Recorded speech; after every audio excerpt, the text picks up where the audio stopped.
South Africa could soon have COVID-19 pills. Pharmaceutical giants Pfizer have each developed new treatments aimed at preventing severe COVID-19 illnesses. The pills have already been approved by regulatory bodies in America and the United Kingdom. For more on this, let's speak to journalist at Bhekisisa Centre for Health Journalism, Aisha Abdool Karim. Thank you so much for your time, Aisha. We do appreciate it. I think many would say, what is new now? We first had a vaccine, now we have pills. Tell us all about it. So I think that the important thing to distinguish is that these pills serve a completely different purpose to the vaccines. So it's still important to get vaccinated, and those tools are still serving a very important purpose. So vaccines basically work to train your immune system to fight off the virus so that when you get exposed to it, you have this kind of protection barrier in place that makes you less likely to get severely ill. Now, the problem is for some people, like people who are older or people who have other health conditions like diabetes or HIV or chronic lung disease or any of those kinds of conditions, they're left more vulnerable. And so they don't have a strong enough immune response, and so they can possibly still get infected with the virus even after being vaccinated. And so these pills that have been developed by Pfizer and Merck essentially are to treat people after they've been infected. So they help manage the symptoms and kill the virus and stop it from spreading after you've already been exposed. So they're taken by people within 5 days. So after you start to show symptoms, you start to take these pills within 5 days, and they help reduce your risk of hospitalization and dying from COVID.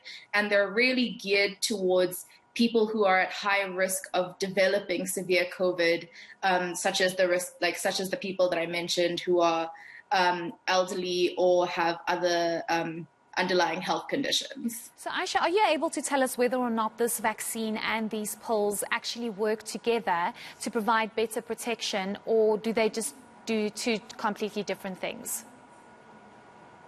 So the mechanisms by which they work are different.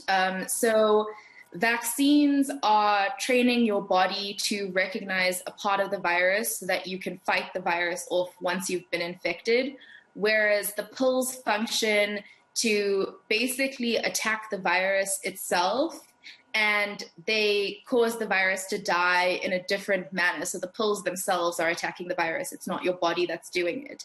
So the difference between the pills and the vaccines is that the pills provide a really nice backup, particularly when it comes to the emergence of new variants, because as we've seen, as you get the virus evolving and mutating over time, it can sometimes learn how to dodge your body's natural defense systems. And so the vaccines become slightly less effective. They still protect you from severe disease, but they become less effective at protecting you from infection. And so these pills, the way that they're designed, because they attack the virus directly, they're less likely to be kind of undermined by new variants. So the emergence of new variants that have these structural changes are not going to impact the function of the pill. The pill is still going to be able to attack the virus and neutralize it in a way that vaccines maybe aren't able to do to their fullest ability. So in a way, these pills provide just like another tool to add to the kit, and another kind of option that's there in the fight against COVID-19 and another way to protect yourself, but they're by no means a replacement for being vaccinated. Yeah, I mean, this is very interesting, but also very confusing. So I'm sorry if I keep repeating the same questions, but I'm going to ask you two questions quickly. So you can take both the vaccine and the pills. It's not like you should take one and not the other. And how much protection is it actually going to provide? So, for example, with the Pfizer vaccine that's been rolled out here in South Africa, you take 2 shots, and then you can also go for a booster, as well as Johnson & Johnson, 1 shot, you go for a booster. How does it work in terms of protection and coverage with these pills? So, yes, you can take Both. At the moment, we don't yet have the pills available in South Africa. So they've been available in countries like the UK and the US, and you can take them even if you've been vaccinated. It's not going to stop the vaccine from working, or if you've been vaccinated, it doesn't mean that you can't take the pill. Because the way that the pills function is that they're doing something completely different to the vaccine. So you can do both. And the pills work to reduce your chances of developing more severe symptoms. So they've been tested in people who are unvaccinated and people who are at high risk. So in those groups, the Pfizer pill, which is called Paxlovid, was able to reduce the chances of hospitalization and death by 88%. And the molnupiravir drug, which is the one that was developed by Merck, the other pharmaceutical company, is able to reduce that risk by 30%. So the idea is that the pills on their own, so if you're unvaccinated and you fall ill, that's how well the pills work. And then the idea is that if you're vaccinated, you have that extra layer of protection. And so the pills will, just further enhance and reduce your chances of falling severely ill. But so the studies were only done in people who are unvaccinated, but that doesn't mean that people who are vaccinated can't take them. Certainly. And I like your message that if you're not vaccinated, you should still go and get vaccinated. I just want to ask you two last questions.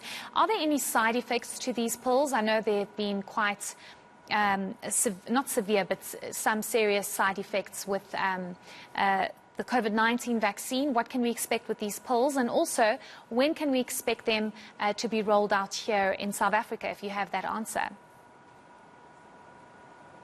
Sure. So I'll start with the side effects, which is that in the trials, they saw very minor side effects, and they weren't really worried about the safety profile. That's why they've been approved by, major regulatory bodies like the US Food and Drug Administration and the UK's regulatory body. And the main concerns are that some people may be eligible to take these treatments. So each of the pills, so the one is made by Merck and the other one is made by Pfizer, they each have their own kind of limitation on them and who can take them. So at this point, you would probably need, in the US, you need a prescription to access them because your doctor has to assess if you are eligible to take the medication, which means that it's safe for you to take it. Because there are some worries that if you're on another medication, particularly the Paxlovid drug, may interact and interfere with the way that your other medication is working. So that's why you need a doctor to assess what medications you're on and if Paxlovid would be a suitable treatment for you. With molnupiravir, so far the main category that they're worried about is that they don't think they need more research on whether it's safe for pregnant women to take the pill. But other than that, there aren't any major side effects that are being reported from the drugs. In terms of when South Africa can expect them, SAHPRA, which is the South African regulatory body for medicine and health products, is currently reviewing several applications for Merck's drug molnupiravir, and the Cipla, which is a drug manufacturer that has a factory here in Durban, has already begun making molnupiravir. And so if SAHPRA approves the drug, then we'll be able to hopefully see supplies available in the country before the end of the year.